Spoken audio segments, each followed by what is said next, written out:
Hello everyone, welcomes to all in let's become nursing officer YouTube channel. तो जैसा कि आप लोगों को पता है कि जिस घड़ी का आपको बहुत ही समय से इंतजार था वो घड़ी फाइनली आ ही गई है।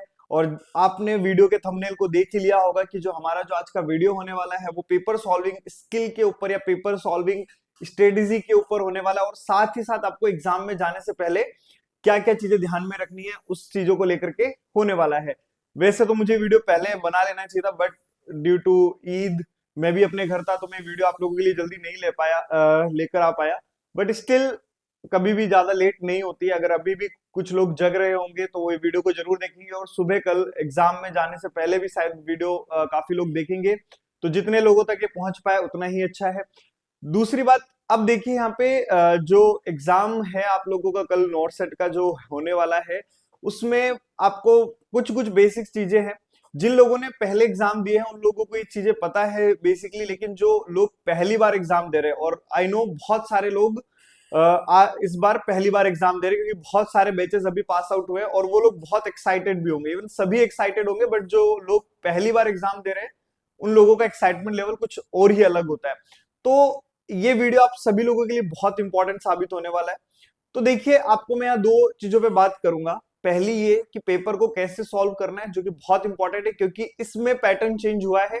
तो आपको पैटर्न के अकॉर्डिंग ही देखना होगा, और कितने क्वेश्चन अटेम्प्ट करने हैं ये चीज का सबसे बड़ा कंफ्यूजन हमारे माइंड में अभी चल रहा है। तो हमें उसे भी देखना है कि उसे किस तरह से मैनेज करना है, क्योंकि यहाँ प्रीवियस ईयर की तरह आप ऐसे नहीं कर सकते कि हाँ आपके पास बहुत टाइम है, आप क्वेश्चन को पेंडिंग पेंडिंग रखिए, देन 2 एंड 3rd राउंड के बाद में आप क्वेश्चंस को अटेम्प्ट कर लेंगे। ऐसा नहीं हो पाएगा। तो आपको इन चीजों को बहुत केयरफुली, बहुत ही ध्यान से आपको ये चीजें सॉल्व करनी है। तो मेरे ओपिनियन से जो स्ट्रेटेजी मैं आप लोगों को बता सकता हूँ, बाकी आप सब लोगों की अपनी स्ट्रेटेजी होगी, आप उसे अप्लाई कीजिए। एंड अगर कुछ चीजों में आपको इंप्रूवमेंट लगता है कि हाँ आपके दिमाग के हिसाब से वो चीजें थोड़ी सेटल बैठती है, तो आप उन्हें जरूर अडेप्ट कीजिए, और उसके अकॉर्डिंग आपका जो आगे का डिसीजन है, जो पेपर सॉल्यूशन है, वो करिए। और कुछ चीजें जो ध्यान में रखनी है वो बेसिक सी चीजें हैं, वो आप लोगों को मैं आपको एक करके बता दूंगा, लेकिन वो एक कॉमन सी चीजें आप लोगों को आइडिया होगा। देखो, पेपर सॉल्यूशन में देखो सबसे पहली इंपॉर्टेंट बात पैटर्न चेंज है। आपको पता है किस तरह से पेपर आने वाला है। 20-20 क्वेश्चन के 5 सेगमेंट आपके सामने आने वाले हैं, जिसमें एक सेगमेंट आपका जनरली नॉन नर्सिंग का एंड 4 सेगमेंट आपके नर्सिंग से होंगे। इट डजेंट मैटर कि किसके हैं क्वेश्चंस, आपको एक नंबर ऑफ क्वेश्चंस कितने अचीव करने हैं ये एक जनरली हमें बात करनी है। पहले जो पेपर का पैटर्न था उसके अकॉर्डिंग हम लोग लाइक आइडिया लेके चलते थे कैटेगरी वाइज कि हाँ जनरल कैटेगरी है तो 70-75 अप्रोक्स, या अगर पेपर टफ है तो 65 तक आप जा सकते थे। अब आप इस सेगमेंट वाले सिस्टम की वजह से नहीं जान पाएंगे कि पेपर के आगे वाले क्वेश्चन कैसे होने वाले हैं, और प्रीवियस कैसे चला गया आपको वो भी आप लोगों को आइडिया नहीं लग पाएगा। तो आपको पेपर को सेगमेंट वाइज ही सॉल्व करना पड़ेगा और सेगमेंट वाइज ही डिसीजन लेना पड़ेगा। तो देखो, मेरे अकॉर्डिंग जो आपको स्ट्रेटेजी अपनानी चाहिए, जो आपको चीजें देखनी चाहिए, वो ये है। आप सेगमेंट वाइज जब जा रहे हैं तो सबसे पहला देखो, ऑन एन एवरेज अगर मैं बात करूं जनरल कैटेगरी के हिसाब से, बाकी आप SC ST या AWS कैटेगरी से, तो आप उसमें प्लस तो मत ही कीजिए, -5 करके चल लीजिए। इससे ज्यादा कोई डिफरेंस नहीं आता क्वेश्चन अटेम्प्ट करने के अंदर, क्योंकि 100 क्वेश्चन का पेपर है।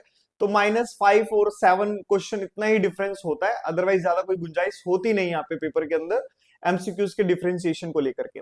तो देखो, आपको क्या करना है, पेपर जब भी लेकर के बैठोगे, जब भी स्टार्ट करोगे, आपको नहीं पता आपका पहला सेगमेंट कैसा है, टफ है, इजी है, एंड आगे वाले कैसे हैं, आपको नहीं पता। तो आप जब क्वेश्चन सॉल्व कर रहे हैं तो ऑन एन एवरेज पहले सेगमेंट पे आप लोग अप्रोक्स ये आइडिया लेके चलिए आपको 15 क्वेश्चन तक लेकर के चलना है, क्योंकि मैं एक मार्क समझ रहा हूं जो आप नॉर्मल मार्क है 70 से 75। तो आप अगर वो 5 से डिवाइड करके देखते तो 15 क्वेश्चन एवरेज आता है। तो 15 क्वेश्चन आपको जरूर सॉल्व वहां पे कर लेने चाहिए पहले सेगमेंट के अंदर।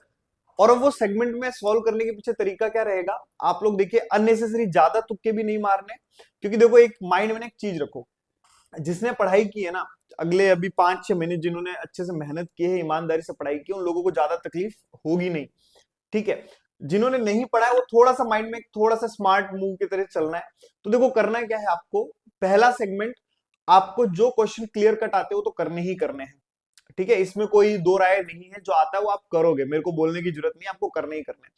फिर आते हैं ऐसे क्वेश्चन जहां पे आपको दो में डाउट होता है, ठीक है, ये या फिर ये, ऐसे क्वेश्चन को भी छोड़ना नहीं है। इन क्वेश्चन को भी अपने कैटेगरी में रखिए कि मुझे अटेम्प्ट करना ही है, क्योंकि आप 50% प्रायोरिटी पे भी लेते हैं और मैक्सिमम देखो देखा जाता है कि अगर मान लो आप 10 क्वेश्चन ऐसे 50% वाले करते हैं तो 5 सही भी हुए और 5 गलत भी हुए तो स्टिल आपको +2 नंबर वो लेकर के आते हैं, आपको +2 इवन मोर आपके लिए ज्यादा बेनिफिट होता है ना, लाइक 1/3 ही नेगेटिव होता है, तो 5 क्वेश्चन गलत भी हो गया तो आपका 1.75 नंबर गया, अप्रोक्स लाइक 1.66 नंबर गया, still you are +2 point something something number. तो ओवरऑल वो बेनिफिट ही देकर के जाता है ना, तो उस कैलकुलेशन में मत फंसो, बट हाँ ध्यान रखो जिनमें 2 क्वेश्चन का डिलेमा है वो भी अटेम्प्ट करने हैं।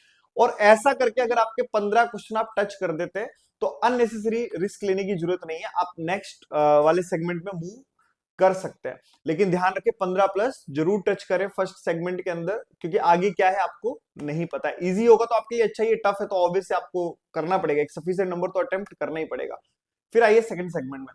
अगर सेकंड सेगमेंट आपका टफ है, आपको लग रहा है कि यार मैंने अपनी पूरी मेहनत से कर लिया, दिमाग लगा लिया, अभी भी क्वेश्चन सॉल्व नहीं हो रहे, तो on an average 12 and 13 12-13 question तो फिर भी जाना चाहिए आपको, और इतना आप चले जाएंगे, इतना कोई दिक्कत आएगा नहीं।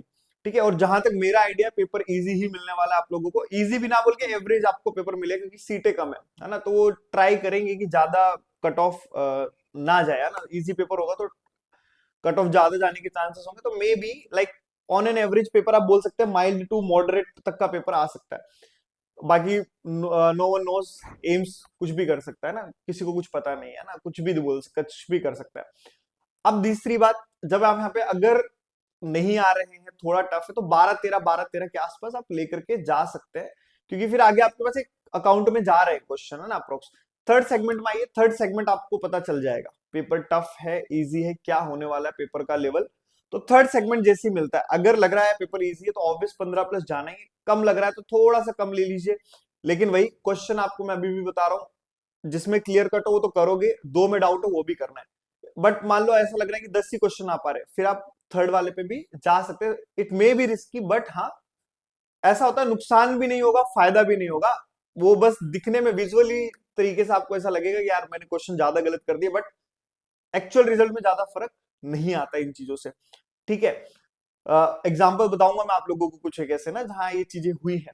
देखो फिर आ जाओ फोर्थ सेगमेंट में, फोर्थ सेगमेंट तक तो पानी की तरह चीजें क्लियर हो जाएंगी, इजी है तो आपको ऑब्वियस एक्स्ट्रा क्वेश्चन ज्यादा करने ही पड़ेंगे, और टफ है तो वहां पे आप कंट्रोल कर लीजिए, वही 12-13 की रेंज में।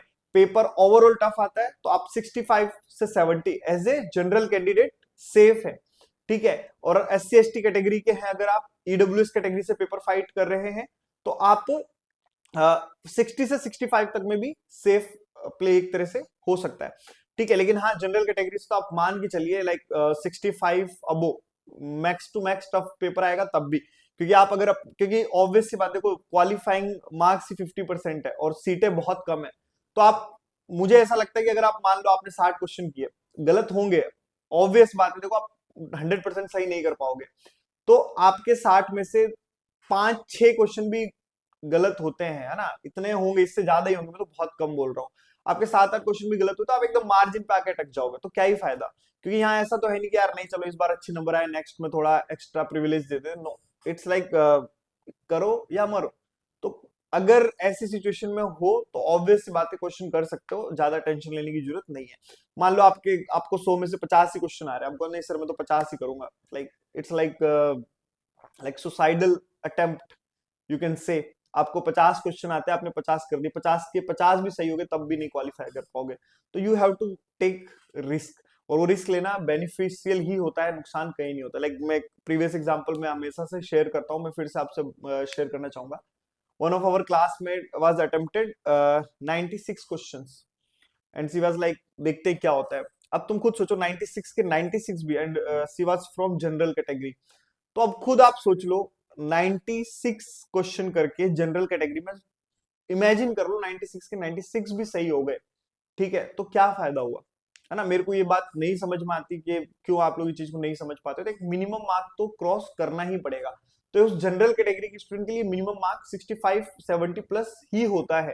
ठीक है, आप सोच रहे कि नहीं, कई बार आपने प्रीवियस अपने देखा कि यार बच्चों का हो गया, आप ध्यान देना वो मेंस के पेपर में हुआ था ऐसा, ठीक है, कि आप बच्चों का बहुत सारे लोगों का हो गया, नेगेटिव ज्यादा हो गए, कम हो गए, नो, इतना कुछ नहीं होता, ओवरऑल रिजल्ट पॉजिटिव में ही आता है। अगर आप ज्यादा देखो एक ही फंडा है, आप ऐसे नहीं उस चीज को वो कर सकते। अगर पढ़ रखे हो तो वैसे भी नेगेटिव नहीं होंगे, और नहीं पढ़ रखे तो ऑब्वियस सी बात है रिस्क थोड़ा सा लेना पड़ेगा, तो आप ले लीजिए। दूसरी बात, बड़े क्वेश्चन देख के घबराना नहीं है, बड़े क्वेश्चन इजिएस्ट होते हैं, ये चीज ध्यान में रखना। जितना लेंदी क्वेश्चन होता है ना, उसकी जान एक दो लाइन में टिकी हुई होती है। तो बड़ा क्वेश्चन देख के घबराना नहीं है, पैनिक नहीं करना है, आराम से पढ़ना है। सबसे इंपॉर्टेंट बात, हम ना प्री डिसाइडेड होके बैठे होते हैं पेपर के टाइम पे कि हाँ यही पूछा होगा, टिक, ऐसे नहीं करना है। आराम से होल्ड करना है, आराम से आपको क्या करना है, होल्ड करना है उसको, कि क्वेश्चन को तसल्ली से पढ़ना है, क्या पूछ रहा है ना। क्योंकि जो आपने चीज पढ़ी होती है वो जनरली नहीं पूछ रहा होता है ना, वो थोड़ा सा घुमा करके पूछता है। तो जो क्वेश्चन को जब घुमा रहा है ना, उसी पे आपको ध्यान देना है, क्योंकि वो अगर जहां पे उसका टर्निंग पॉइंट तुमने समझ लिया ना, वहां पे क्वेश्चन खत्म हो गया। इतनी सी बात होती है ना। तो प्री डिसाइडेड होकर के, प्री प्रिडिक्टेड, लाइक प्रिडिक्टेड होकर के पेपर ना करो, आराम से पढ़ो, प्रेजेंट में रह करके जो पूछा है वही जवाब दो, उसके अलावा कुछ नहीं होता है। ठीक है, क्योंकि बड़े बड़े क्वेश्चन में लास्ट लाइन में छुपा होता है आंसर, है ना, ये वाली चीजें देखने को मिलती है। तो ये एक पेपर सॉल्विंग स्ट्रेटेजी के तौर पे मैं आपको एडवाइस करना चाहता था। अगर आपको समझ में आए थोड़ी चीजें तो उसको अडेप्ट कीजिए और यूज कर सकते हैं। उसके बाद देखो, व्हाट कीप इन माइंड, आपको पेपर देने से पहले क्या चीजें माइंड में रखनी है, मैंने कुछ लिस्ट बना के रखी चीजें। सबसे पहले देखो, आई होप आप लोगों ने सेंटर पता कर लिया होगा सबने, इतनी ये ब्लंडर तो किसी ने नहीं किया होगा कि वो कल ही जाके देखेगा, क्योंकि पेपर बहुत अर्ली मॉर्निंग है ना, 7 बजे सेंटर स्टार्ट है, 8:30 लास्ट एंट्री है, तो पेपर बहुत सुबह है। तो आई होप आप सब लोगों ने सेंटर अपने देख लिए होंगे, ढूंढ लिए होंगे। बड़ी सिटी में है तो दिक्कतें आती हैं, छोटी सिटी में तो कोई दिक्कत नहीं आती इतना, बट लाइक दिल्ली जैसे सिटी हो गई, मुंबई, या जो साउथ साइड में हैदराबाद, बेंगलोर, इधर अगर कोई बच्चों का सेंटर है तो थोड़ा सा पता करके रखो, है ना। नहीं अभी तक पता किए हो और अब मेरा वीडियो देख रहे हो, सुबह जल्दी टाइम से निकलो, है ना। ये तो वैसे भी इंपॉर्टेंट पॉइंट है, जिनको पता है वो भी टाइम से निकलो, क्योंकि मैंने ऐसे ऐसे बच्चे देखे एकदम लास्ट मिनट्स पे आ रहे होते हैं, झगड़ा कर रहे होते हैं गार्ड से, यार प्लीज जाने दो जाने दो, क्यों करना है ये सब, ये आपको अननेसेसरी पैनिक कर देते हैं चीजें। ठीक है, तो आपको चले जाना है पहले ही, है ना, क्या ही फर्क पड़ना है, मतलब ट्रेन, मत क्या, ट्रेन है कोई दिक्कत नहीं है, ट्रेन होती है ना तब लेट कर लो, छूट जाएगी, कोई दिक्कत नहीं आएगी। पेपर छूट गया ना तकलीफ हो जाएगी। ठीक है, मैं खुद बहुत टाइम मार्क टू टाइम पे पहुंचता हूँ, लाइक मैं जब ट्रेन की बात करूं, अगर मैं जब मैं ट्रेन या फ्लाइट पकड़नी है तो मैं बहुत मार्क टू मार्क टाइम लेकर के चलता हूँ कि हाँ बस पहुंच जाऊंगा। ठीक है, लेकिन पेपर और में ये लापरवाही नहीं करना, क्योंकि आपके जीवन का सवाल है, आपके करियर का सवाल है। ट्रेन छूट जाएगी, नेक्स्ट फिर से आएगी, पेपर छूट गया, साल खराब हो गया, वापस नहीं आएगा। टाइम सबसे वैल्यूएबल चीज है, ध्यान रखना। पैसा चला जाए डजेंट मैटर, ठीक है, आपका टाइम बहुत इंपॉर्टेंट है। ठीक है, टाइम चला गया ना, आपका लेट हो गया और लेट होने की वजह से पेपर नहीं दे पाए, इससे बुरा आई थिंक फीलिंग कुछ नहीं हो सकता। लोग सुसाइड किए इन चक्रों में, तो क्यों इतना पैनिक होना है, टाइम से चले जाओ, है ना। फिर बाद में इश्यू बनाते हो, लड़ते हो, झगड़ते हो, स्टूडेंट्स का हक, ये वो तामझाम, उन्होंने ऑलरेडी टाइम दिया है, उसी पे जाओ, लेट नहीं होना है। क्योंकि मैं बहुत सारे लोगों को देखता हूँ वहां पे लेट, मतलब मैं हर बार सेंटर जाता हूँ और मैं कल भी जाऊंगा, ठीक है, सेंटर पे, तो मैं वहां पे देखता हूँ लोग लेट आ रहे थे, मुझे बड़ा तरस आता है, लाइक जीवन का सवाल है, तुम्हारे लाइफ का करियर डिसाइडिंग चीज है, और उस दिन वहां तुम लेट आ रहे हो, तो लाइक नोट, तो टाइम से जाना है। और दूसरी बात, अभी आराम से सो जाओ, अगर आप मेरा भी वीडियो देख रहे हो, लेट नाइट स्टडी का प्लान है, कर लो, ऐसा कुछ नहीं है, थोड़ा बहुत चलता है, बट हाँ एटलीस्ट 5-6 घंटे की स्लीप ले लो, क्योंकि सुबह सुबह पेपर है। पेपर देख के नींद नहीं आती, मेरे हिसाब से तो किसी को नहीं आती है, ठीक है, अगर पढ़ा है तो नींद नहीं आएगी, आई होप। स्टिल 4-5 घंटे हेडेक ना हो, दैट्स इट। ठीक है, 4-5 घंटे सो जाओ, इनफ है। उसके बाद सुबह टाइम से उठ करके, सबसे इंपॉर्टेंट बात, अपने भगवान को, अल्लाह को, जो भी धर्म आप मानते हैं उनसे जरूर प्रे करके जाएं। ठीक है, क्योंकि ये बहुत पॉजिटिव एनर्जी होती है ना, आपको लगता है नहीं प्रैक्टिकल इतना नहीं होना है लाइफ के अंदर, है ना, क्योंकि उसने डिसाइड किया तो उस दिन हो जाएगा तुम्हारा, और उन्होंने नहीं डिसाइड किया ना, हाथ पैर मारते रहोगे, कुछ भी नहीं होगा। तो प्रे जरूर करके जाएं। ठीक है, जो भी चीजें आपको करना है, जिससे मन को तसल्ली मिले, शांति मिले, 10-15 मिनट का काम होता है, ज्यादा लंबा चौड़ा काम नहीं होता, तो प्रे जरूर करके जाएं, सबसे पहला काम। दूसरी बात, हल्का फुल्का नाश्ता कर लो, ज्यादा ही कर लो तो कोई टेंशन नहीं है, हालांकि सुबह सुबह किसी को अच्छा नहीं लगता, और एग्जाम हो तो ऑब्वियस से बिल्कुल नहीं अच्छा लगता, बट फिर भी थोड़ा बहुत खा लो, मम्मी के हाथ के बनाया हुआ कुछ कुछ हल्का फुल्का खाना। दूसरी बात, चॉकलेट जरूर ले लो। अब आप बोलोगे सर अब कहाँ से लाए, रात हो गई है, कोई बात नहीं, ब्लिंकिट कर लो, अगर बड़ी सिटी में हो तो आ जाएगी ब्लिंकिट, क्योंकि मैक्सिमम मेरे जो व्यूवर्स है सब दिल्ली के आसपास की हैं, तो you can take from Blinkit और एनीथिंग, ले लो सुबह सुबह जैसे भी हो। या सिर्फ चॉकलेट की बात नहीं है, कुछ ना कुछ घर में मीठा होता ही है, चीनी भी होती है, ठीक है। चीनी या कुछ मीठा जरूर खा के जाओ, क्योंकि देखो ये हमारी संस्कृति भी है, और दूसरी बात एनर्जी भी मिलती है, साइंटिफिक रीजन भी है, ठीक है। तो वो एनर्जी जो मिलेगी काफी काम आती है ना, चॉकलेट जरूर खा के जाओ, सगुन होता है ऐसा बोलते हैं। मैं खुद पर्सनली कभी आज तक पेपर नहीं दिया बिना चॉकलेट खाए, ठीक है। ठीक है, प्रे करना है, चॉकलेट लेके या कुछ मीठा जरूर खा के जाए, टाइम पर पहुंचे, मैंने आपको बता दिया है। उसके अलावा आपको आपके साथ में क्या क्या चीजें रखनी है, ध्यान रखना। सबसे पहली बात, एडमिट कार्ड जरूर रखो विद आईपी एड्रेस। अगर आप चेक कर लेना ऊपर कॉर्नर पे आईपी एड्रेस होता है, प्रिंटिंग के टाइम पे निकलता है ना, तो अगर आईपी एड्रेस है तो ओके है, नहीं है तो डोंट गेट पैनिक। आपके आजकल हर सेंटर के आगे प्रिंटर वाले होते हैं, वहां पे जाते ही निकलवा लेना उनसे, ठीक है। दूसरी बात, आईडी कार्ड अपना वैलिड आईडी कार्ड लेके जाओ। लोगों को मैंने ये भी देखा, लोग वहां आधार कार्ड निकलवा रहे होते हैं, like it's like a blunder, like मतलब अखंड ब्लंडर टाइप की चीजें हैं कि मतलब अपना आईडी कार्ड नहीं लेके आ रहे तुम। आईडी कार्ड जरूर लेके जाओ, आधार कार्ड ले जाओ, ड्राइविंग लाइसेंस ले जाओ, एक वैलिड ओरिजिनल आईडी कार्ड जरूर अपने साथ रखिए। ये दो चीजें नहीं भूलनी है, admit card with IP address and valid ID card. और मेरी तरफ से एडिशनल में, हालांकि कहीं मेंशन नहीं, कहीं लिखा नहीं, बट मैं प्रिफर करता हूँ, क्योंकि कई बार प्रिंटिंग के अंदर या कुछ यूज हो जाते हैं ऑफिशियल, है ना, दो अपने पासपोर्ट साइज फोटो जरूर रखें, जो फॉर्म में अपलोड किए हैं आप लोगों ने, जो एडमिट कार्ड के ऊपर है, तो रख सकते हो, ठीक है। तो इजी हो जाएगा आप लोगों के लिए। बाकी साइन कर लोगे तो भी कोई दिक्कत नहीं, वहां पे करोगे तो भी कोई दिक्कत नहीं, तुम ही हो, तुम्हारे हाथ है, साइन कर लेना, नो इश्यू, ठीक है। तो ये कुछ कुछ पॉइंट थे, अगर फिर भी कोई, मेरे हिसाब से मैंने सारी ओवरऑल चीजें कवर कर ली, फिर भी कुछ चीजें आपको लग रहा है कि छूट गई तो कमेंट सेक्शन में कमेंट कर देना, बाकी लोग देख लेंगे आप जो भी है, ठीक है। आई थिंक आप, मैंने ओवरऑल आपको सारी चीजें एज ए एडवाइस, है ना, एज ए गाइडेंस प्रोवाइड कर दी है। एंड द लास्ट, टेंशन नहीं लेनी है, सबसे पहली बात, जितना फ्री माइंड होकर के पेपर दोगे उतना बेस्ट रिजल्ट आएगा, ये फैक्ट है। लोग तो बोलते हैं, मैंने फील किया, कभी मैं मेरी स्टोरी जरूर बताऊंगा, पेपर जो मेरा हुआ था, किस तरह से मैं माइंड फ्री हो गया था, लाइक इट वाज नेचुरल, ठीक है। लेकिन उसका बेनिफिट मिलता है, तो आप लोग रहिए, नेचुरल रहिएगा, ज्यादा स्ट्रेस नहीं लेना है।